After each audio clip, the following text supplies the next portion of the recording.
श्री शिवाय नमस्तुभ्यम। स्वागत है आपका शिव पुराण त्रयोदश संहिता पंचम खंड 36वें अध्याय में देव दानव युद्ध। व्यास जी ने संत कुमार जी से पूछा, हे ब्रह्मपुत्र, जब भगवान शिव का संदेश लेकर दैत्यराज शंखचूड़ का वह दूत वापस अपने स्वामी शंखचूड़ के पास चला गया, तब क्या हुआ? उस दूत ने शंखचूड़ से क्या कहा और उस दूत से सारी बातें जानने के पश्चात दैत्यराज शंखचूड़ ने क्या कहा? हे महर्षि, कृपया करके इस संबंध में मुझे सविस्तार बताइए।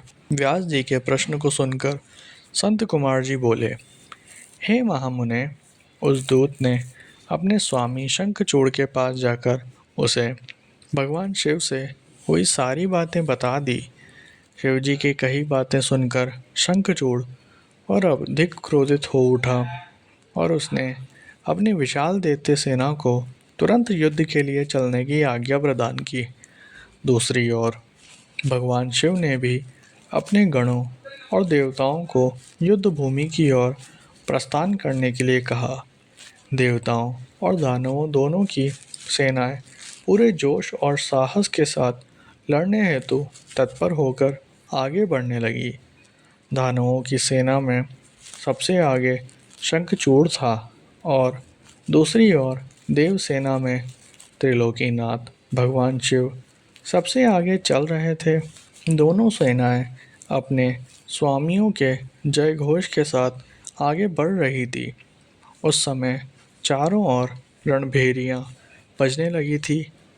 कुछ ही समय पश्चात देवता और दैत्य आमने सामने थे।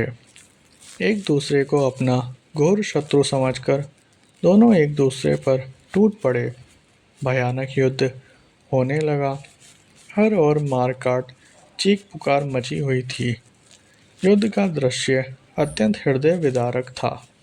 भगवान श्री हरि विष्णु के साथ दंभ, कलासुर के साथ कालका, गोकर्ण के साथ हुताशनको, कालंबिक के साथ वरुण देव का युद्ध होने लगा।